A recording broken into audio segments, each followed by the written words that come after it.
بسم اللہ الرحمن الرحیم الحمد للہ رب العالمین والصلاة والسلام علی اشرف الانبیاء والمرسلین وعلی آلہ وصحبہ اجمعین اما بعد۔ درس علم المنطق نمبر 19۔ آج ہم اس مباحث منطق کو انشاءاللہ تکمیل کی طرف لے جائیں گے اور اللہ مالک الملک تکمیل کی ہمیں ہمت افزانی فرمائے۔ تقابل، جیسا کہ لفظ تقابل سے ہی ظاہر ہے، باب تفاعل ہے نا، تو باب تفاعل میں عین کلمہ کی جو پیش ہے اس کا بہت ہی دھیان رکھنا چاہیے۔ تفاعل میں بھی اور تفاعل میں بھی لوگ تصور کو تصور پڑھتے ہیں، ایسے ہی اس میں تفضیل ہے اشرف تو اس کو اشروف اس طرح کا کے نام لیتے ہیں لوگوں کا، تو اس میں بہت دھیان رکھنا چاہیے تلفظ کا۔ تلفظ کا تو آپ نے ہر وقت دھیان رکھنا ہے۔ تلفظ کے لیے تو ہم علم صرف سیکھتے ہیں۔ علم صرف کا مقصد ہی تلفظ کو پہچاننا، پہلے لفظوں کو پہچاننا، پھر ان کے تلفظ کو پہچاننا ہے۔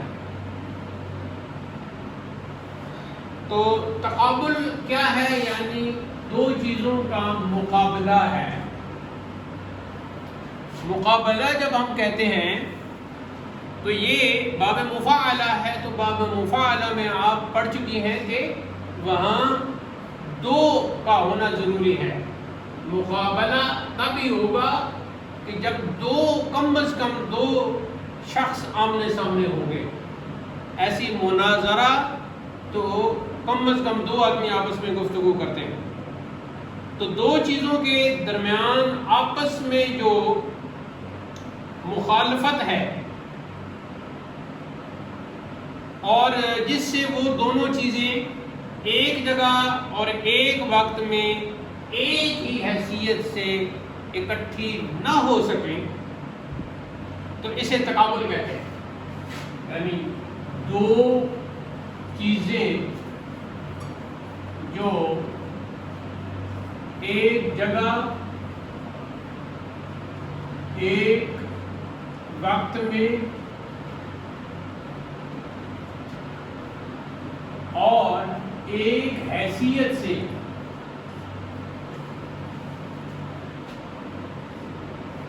اکٹھی نہ ہو سکے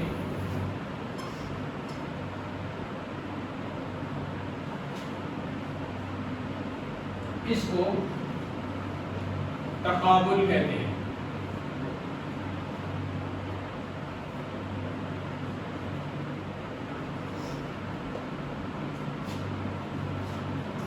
جیسے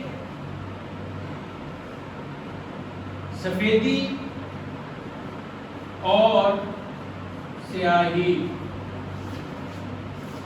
سفیدی اور سیاہی دونوں ایک جگہ ایک وقت میں ایک حیثیت سے اکٹھی نہیں ہو سکتی، کیونکہ ان کے درمیان کیا ہے؟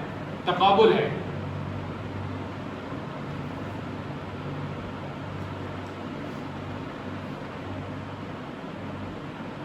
دوسری مثال، جیسے بینائی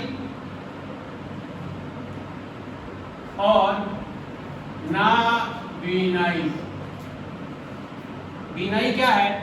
آنکھ سے دیکھنے کی قوت، نگاہ، نظر۔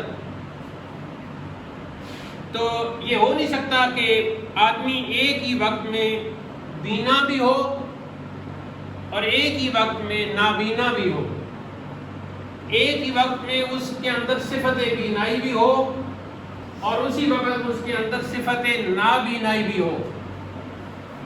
اٹس امپاسبل، یہ محال ہے، یہ نہیں ہو سکتا۔ جیسے باپ ہونا اور بیٹا ہونا،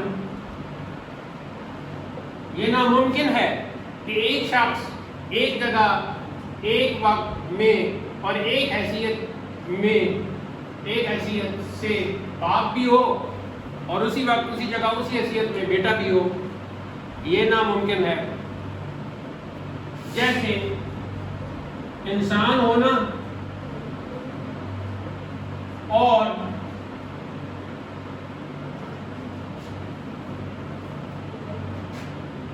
انسان نہ ہونا،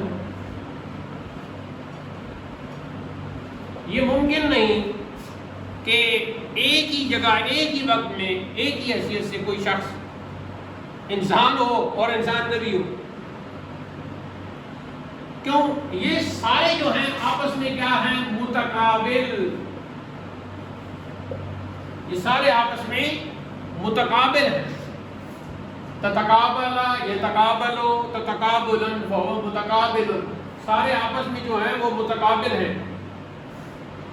اب جی تقابل کتنی قسموں کا ہوتا ہے؟ ظاہر ہے آپ تو نیچے لکھیں گے تقابل کی قسمیں۔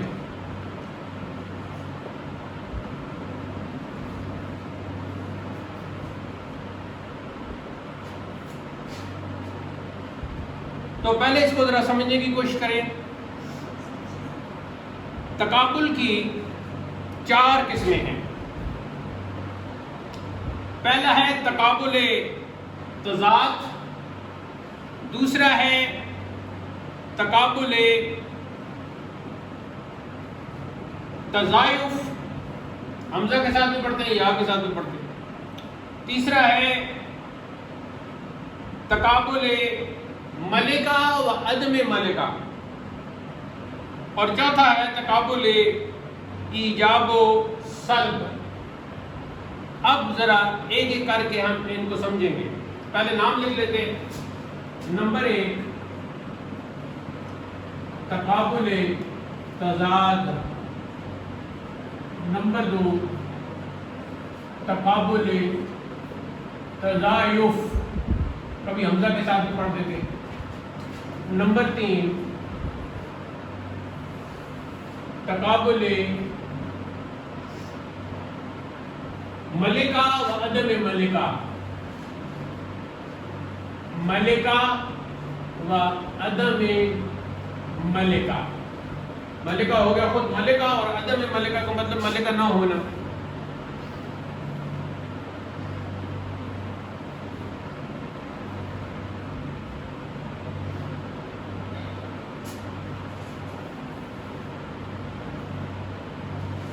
جو لوگ ہمیں ٹک ٹاک پر ملاحظہ کر رہے ہیں، یہ ہماری کلاس چل رہی ہے، تو جن کا ذوق و شوق ہو وہ سماعت کریں، اور اگر کوئی سوال کرنا چاہے تو آپ کمنٹ کر سکتے ہیں، کوئسچن بھی کر سکتے ہیں۔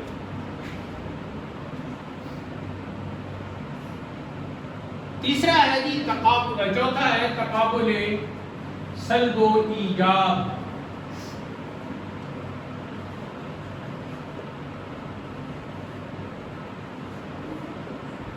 اب تقابل تضاد کیا ہے؟ اگر دونوں متقابل چیزیں، جیسے دیکھیں نا سفیدی سیاہی، بینائی نا بینائی، باپ ہونا بیٹا ہونا، انسان نہ ہونا، اگر دونوں متقابل چیزیں وجودی ہوں، ایک وجودی ایک عدمی نہ ہو، اور ان میں ایک چیز کا پہچاننا دوسری چیز پر موقوف نہ ہو، دونوں ایک وقت میں ایک جگہ اکٹھا بھی نہ ہو سکیں، تو ایسی دو چیزوں کے تقابل کو تقابل تضاد کہتے ہیں، اور آپس میں تضاد رکھنے والی ان دو چیزوں کو متضادین کہتے ہیں۔ ویسے تو متضادان ہونا چاہیے عربی قواعد کے مطابق، لیکن فارسی اردو میں متضادین چلتا ہے، یہ یا کے ساتھ چلتے ہیں بجائے الف کے۔ جیسے پہلی مثال ہے سیاہی اور سفیدی۔ آگے جی تقابل تضاعف یا تضاعف، کوئی حمزہ کے ساتھ پڑھتا ہے، کوئی یا کے ساتھ پڑھتے ہیں۔ حمزہ بھی لکھ لیں۔ اگر دونوں متقابل چیزیں وجودی ہوں اور ان میں ایک چیز کا پہچاننا دوسری چیز کے پہچاننے پر موقوف ہو، ڈیپینڈ ہو، تو ایسی دو چیزوں کے تقابل کو تقابل تضاعف یا تضاعف کہتے ہیں. جیسے باپ اور بیٹا، تو اب ظاہر ہے باپ وہ ہوگا جس کا کوئی بیٹا ہوگا، اور بیٹا وہی ہوگا نا کہ جس کا کوئی باپ ہوگا. تقابل ملکہ و عدم ملکہ. ملکہ کا مطلب ہے ایک خاص قوت کا، ایک خاص ایبلٹی کا، ایک خاص قدرت کا ہونا، اور عدم ملکہ اس خاص قدرت کا نہ ہونا. اگر دونوں متقابل چیزوں میں سے ایک وجودی ہو اور دوسری عدمی، مطلب ہے کہ ایک کا تو وجود ہو اور ایک کا وجود نہ ہو، ایک مثبت ہو اور دوسری منفی ہو، تو اور منفی جو ہے عدمی میں وجودی کی صلاحیت ہو، تو اس قسم کے تقابل کو تقابل ملکہ و عدم ملکہ کہتے ہیں. جیسے بینائی اور نابینائی. تو نابینا وہی ہو سکتا ہے جس میں بینائی کی صلاحیت ہو. بینائی کی صلاحیت اور قابلیت ہو، کیونکہ کسی پتھر کو ہم نابینا نہیں کہہ سکتے، کسی دروازے کو ہم نابینا نہیں کہہ سکتے، کسی پنکھے کو نابینا نہیں کہہ سکتے، کسی کھڑکی کو نابینا، کسی کرسی کسی میز کو نابینا نہیں کہہ سکتے. نابینا اسی کو کہیں گے کہ جس کے اندر بینا ہونے کی صلاحیت ہو، جس کے اندر آنکھ لگی ہوئی ہو، جہاں جو بینائی کا مرکز ہے. آگے جی، تقابل ایجاب و سلب.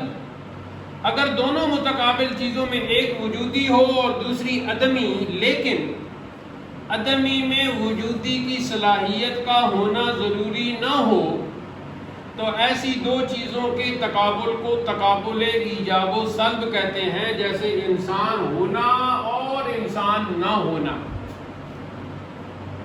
دنیا کی تمام چیزیں یا تو انسان ہوں گی یا انسان نہیں ہوں گی، مطلب ہے غیر انسان ہوں گی، یعنی انسان نہیں ہوں گی. تو دنیا کی کوئی بھی چیز ان دونوں باتوں سے باہر نہیں ہو سکتی. یا تو انسان ہوگی جیسے کہ ہم ہیں، یا وہ چیز انسان نہیں ہوگی. جیسے یہ سٹینڈ ہے، جیسے یہ موبائل ہے، جیسے یہ کتابیں ہیں، جیسے یہ دروازہ ہے، جیسے یہ پنکھا ہے، جیسے یہ وائٹ بورڈ ہے.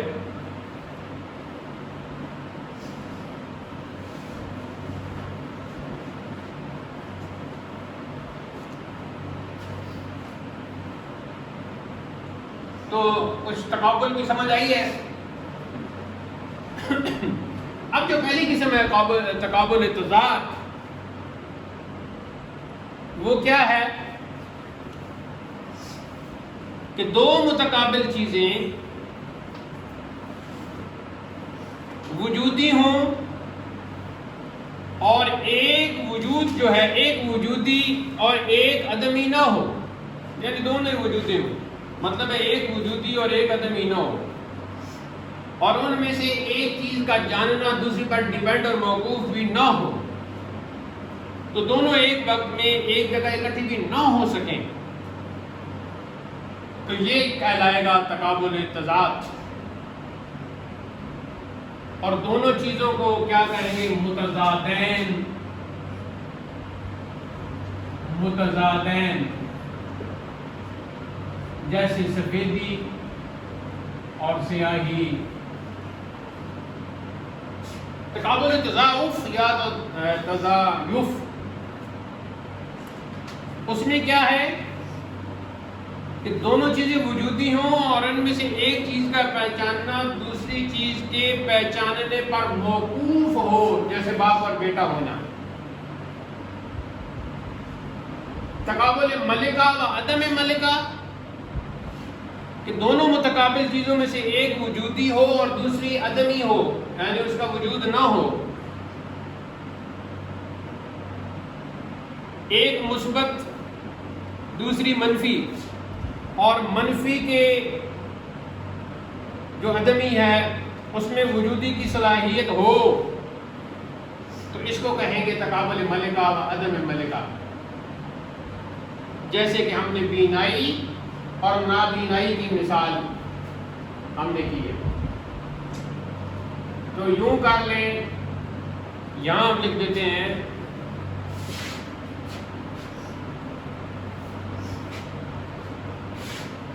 تقابل تضاد کی مثال.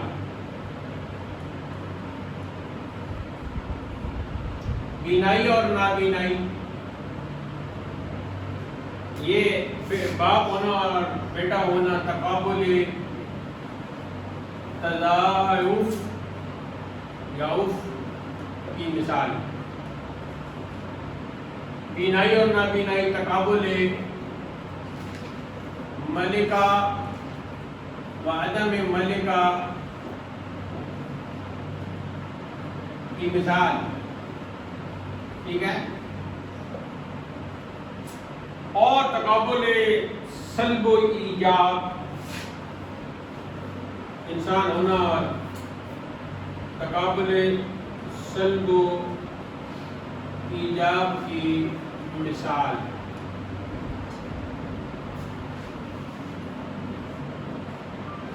تو یہ ساری مثالیں جو ہیں وہ سامنے آ گئی.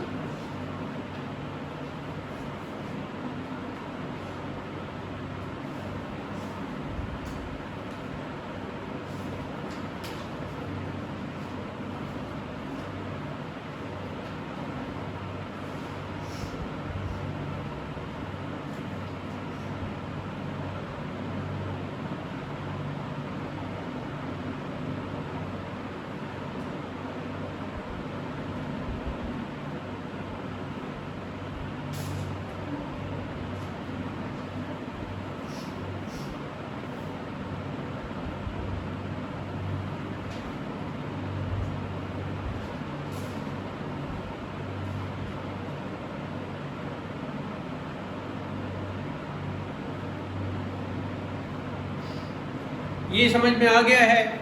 آگے چلتے ہیں، اور وہ ہے جی یہ میچ کی جو ہے نا، میچ کی دعوت ہمیں ہر کوئی بھیج رہا ہے، لیکن ہم میچ نہیں کھیلتے. ویسے بھی ہم میچ نہیں کھیلتے، تو یہ تو ہماری کلاس ہے.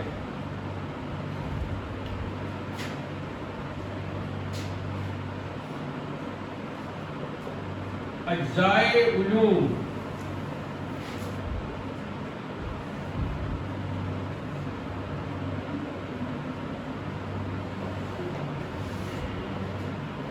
علوم میں جن اجزاء سے بڑے 3 اجزاء سے بحث کی جاتی ہے انہیں کہا جاتا ہے اجزائے علوم.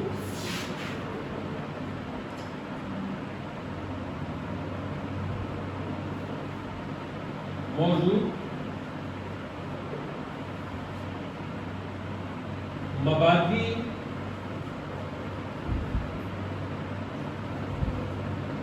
اور مسائل.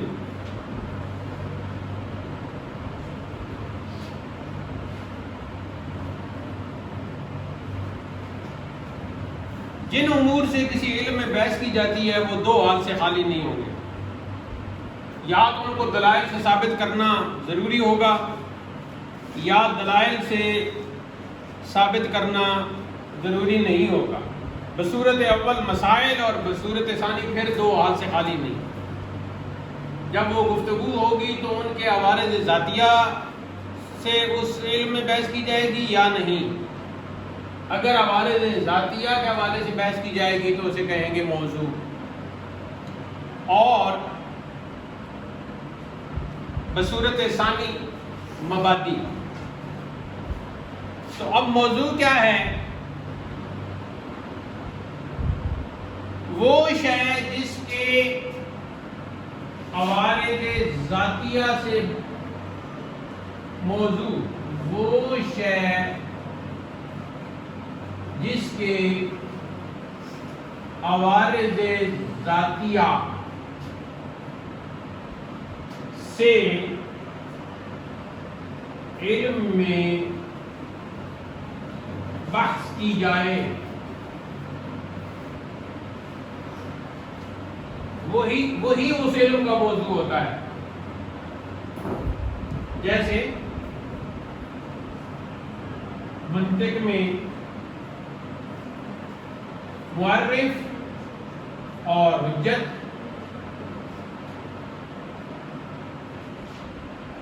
اور نحو میں کلمہ اور کلام، اور علم طب میں بدن انسانی. تو علم طب کا موضوع کیا ہے؟ بدن انسانی، سر سے لے کر پاؤں تک، بالوں کے بارے میں، تو دماغ کے بارے میں، آنکھوں کے بارے میں، چہرے کے بارے میں، ناک کے بارے میں، دانتوں کے بارے میں، ہاتھوں کے بارے میں، بازو کے بارے میں، سینہ ہے، پیٹ ہے، باقی باڈی ہے. تو یہ سارا جو بدن انسانی ہے یہ موضوع بنا رہتا ہے علم طب میں. ایسے ہی معرف اور حجت شروع سے لے کر آخر تک موضوع بنا رہتا ہے منطق میں، اور کلمہ اور کلام موضوع بنا رہتا ہے نحو میں. اسی کی ہی عوارض، عارضہ کی جمع ذاتیہ، جو اس کے ذاتی عوارض ہیں، وہ باتیں، وہ امور جو کسی چیز کی ذات سے تعلق رکھتی ہیں انہیں عوارض ذاتیہ کہتے ہیں. تو یہ عوارض ذاتیہ سے یہاں بحث ہے. تو موضوع وہ شے جس کے عوارض ذاتیہ سے علم میں بحث کی جائے وہی اس علم کا موضوع ہوتا ہے. یہ ساتھ لکھیں، وہی اس علم کا موضوع ہوتا ہے. جیسے منطق میں معرف اور حجت، نحو میں کلمہ اور کلام، اور علم طب میں بدن انسانی.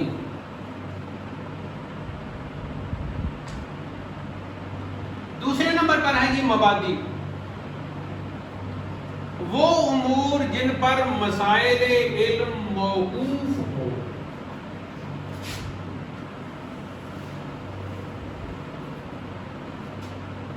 نمبر 2 مبادی، وہ امور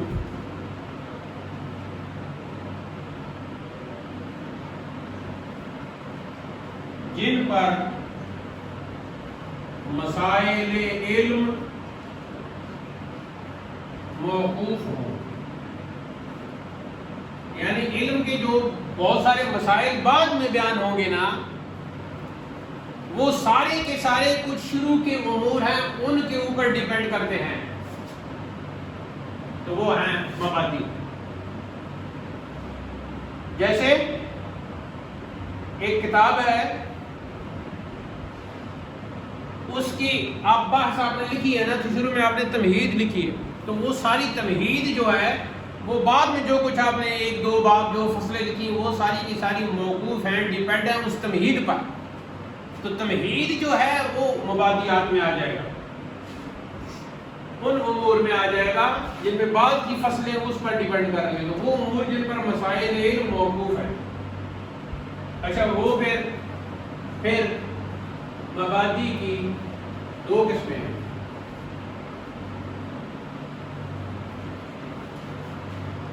تصوریہ، تصدیقیہ.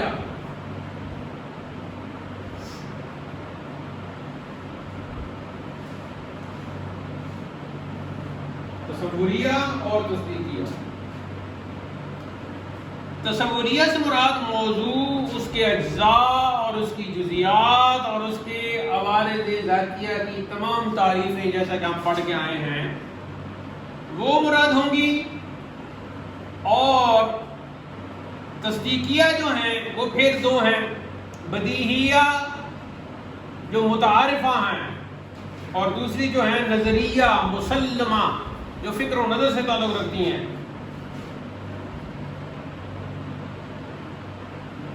پھر ان میں تسلیم کرنا اگر حسن ظن کی بنیاد پر ہو تو انہیں اصول موضوعہ کہا جاتا ہے، اور اگر ان میں تسلیم ما انکار ہے تو وہ مصادرات، جیسا کہ ہم نے کل پڑھا تھا، اصول موضوعہ اور اصول مصادرہ، یہ وہی بات ہے. تیسرے نمبر پر ہے جی مسائل. مسائل،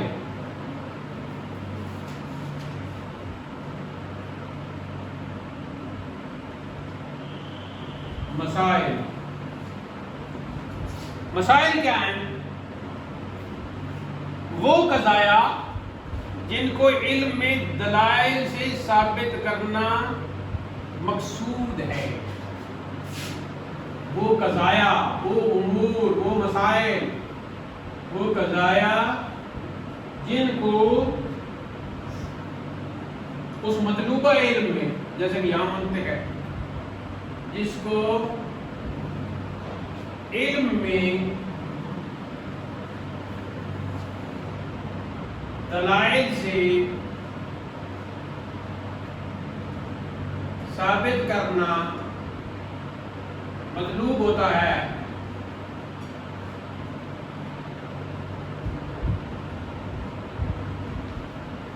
پیٹ یہ ہے اور پیٹ کی بناوٹ یہ ہے اور اس میں معدہ اس طرح ہے اور نیچے آنتیں اس طرح ہیں اور اس کے لیے یہ چیز نقصان دہ ہے اور یہ چیز اس کے لیے مفید ہے، یہ ساری باتیں جو ہو رہی ہیں علم طب میں، یہ اس کے مسائل ہیں۔ شکل اول، شکل ثانی، شکل ثالث، شکل رابع، اور یہ نتیجہ نکل رہا ہے اور یہ نتیجہ غلط نکالا گیا ہے، اور شکل اول کی یہ ضرب ٹھیک نہیں ہے، اور شکل ثانی کی یہ 2 ضربیں غلط ہیں، اور شکل رابع کی یہ بہت ساری ضربیں غلط ہیں۔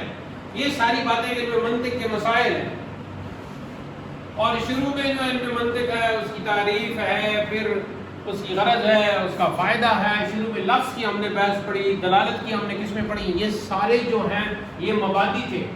اس کے بعد ساری جو چیزیں ہیں وہ مسائل ہیں، اور تصور جو ہے علم کا اور اس کا تصور علم اور پھر اس کی تصدیق، اور معرف کسی چیز کی تعریف کرنے کے لیے وہ لفظ لانا یا پورا جملہ لانا، اور قضایا کو ثابت کرنے کے لیے دلائل کا انداز اختیار کرنا، اسی سے چونکہ ہم ہر وقت کرتے ہیں تو وہ ہمارا موضوع ٹھہرتا ہے۔ تو یہ ہے۔ اس کے بعد ہے رؤوس ثمانیہ، اس پر میری ایک ویڈیو بھی موجود ہے، پھر میں کسی وقت رؤوس ثمانیہ پہ بات کروں گا۔ تو یہ ہے جی ہمارے مباحث علم منطق جو آج اختتام پذیر ہو گئے ہیں۔ ان کو جیسے آپ نے لکھا ہے اور جو ویڈیو میں موجود ہے اس کو آپ یاد کر لیں۔ اس کے بعد آپ کی جو کتاب ہے تعلیم المنطق وہ بھی آپ کے لیے آسان ہو جائے گی، اور باقی کی جو آپ منطق کی کتابیں پڑھیں گے وہ یہی جو آپ کی میں نے بنیاد بنا دی، اسی بنیاد پر آپ اپنے مطالعہ کو آگے وسیع کر سکیں۔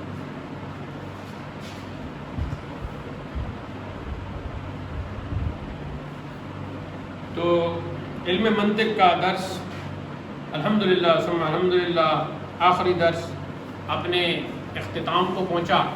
اللہ تعالی ہمیں علم نافع عطا کرے اور اس کے بعد اس نے عمل کی ہمت افزانی کرے۔ وآخر دعوانا الحمدللہ رب العالمین۔